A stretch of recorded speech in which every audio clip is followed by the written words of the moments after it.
She is a very talented and funny actress whose only weakness might be that I killed her a few years ago on Hollywood Game Night.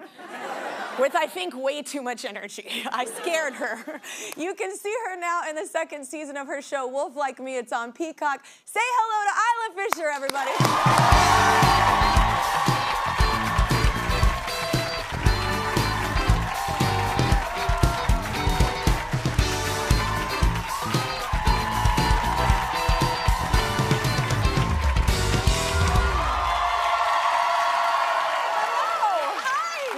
Seen each other since that night, and it was the funniest thing ever, because I'm gonna tell you this because it's my favorite story to tell.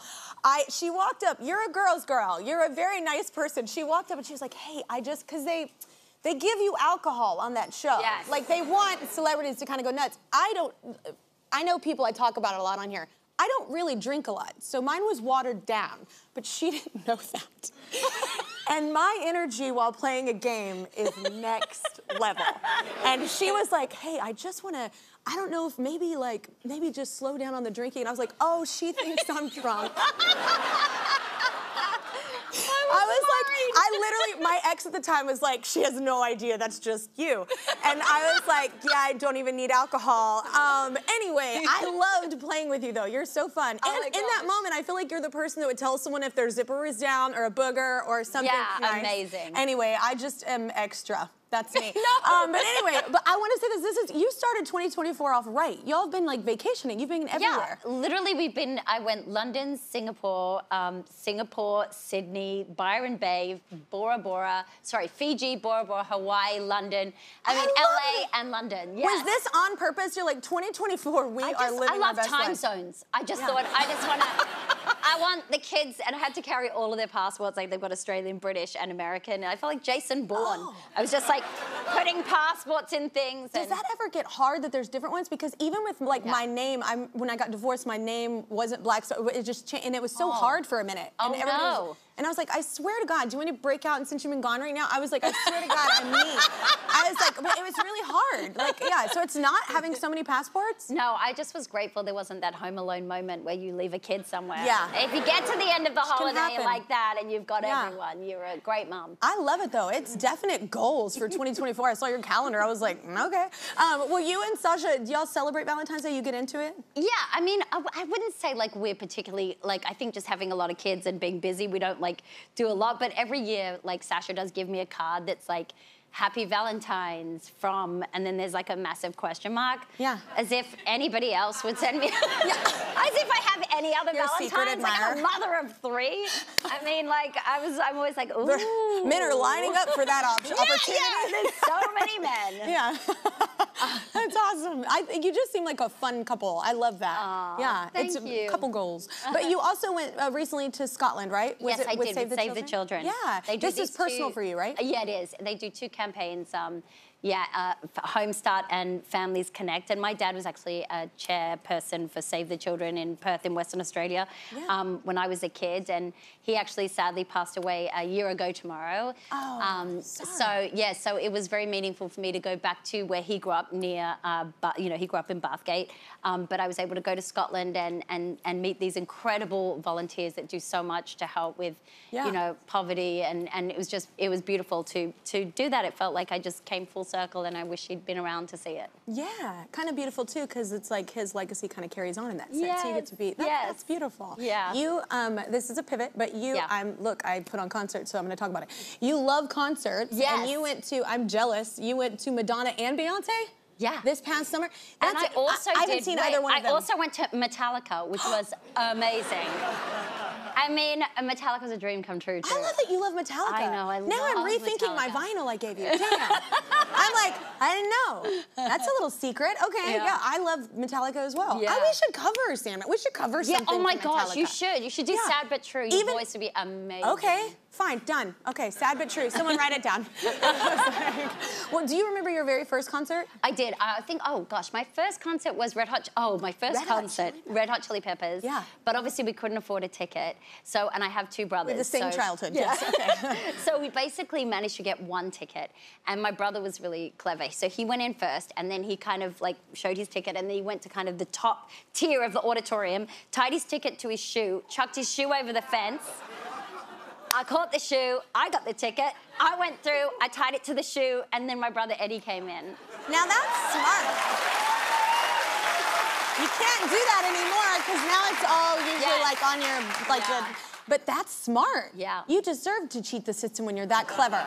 And by the way, it was less work than when we had to break into the royal show by digging under the fence. That was exhausting. Yeah.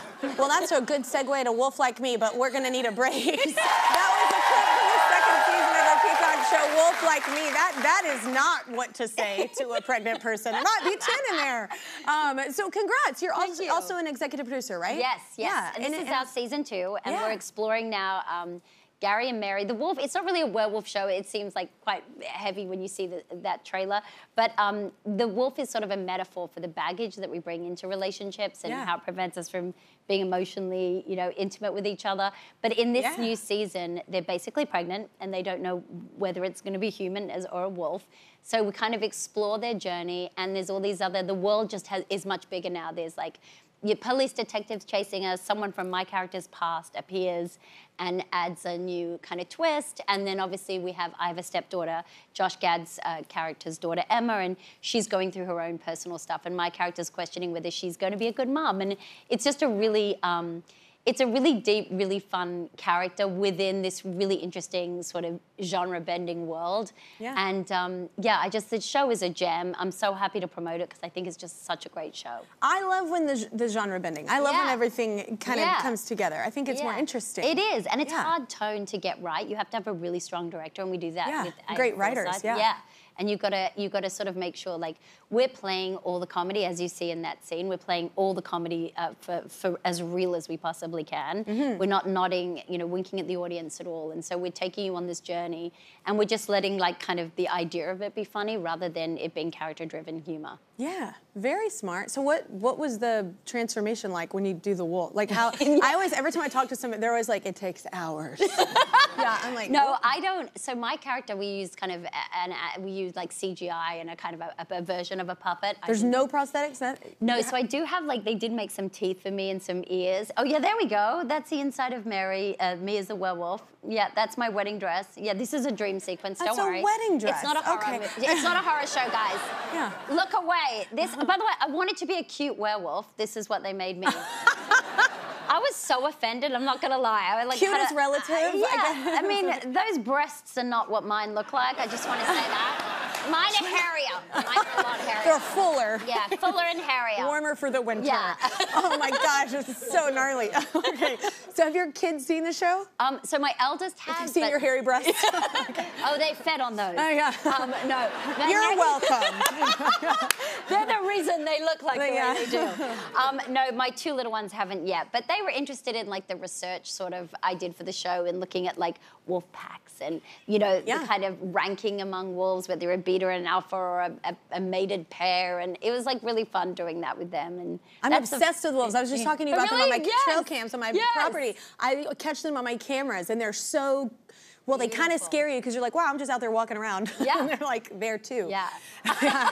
And they're huge. But they're not as scary as a bear. They're like they're both when you see the print and your foot next to it and you're like, oh, that's large. Yeah. Yeah. I would die. Yeah. but I love them and I think they're beautiful. Yeah. I love that you're They have better looking breasts, I will say. I'm just kidding.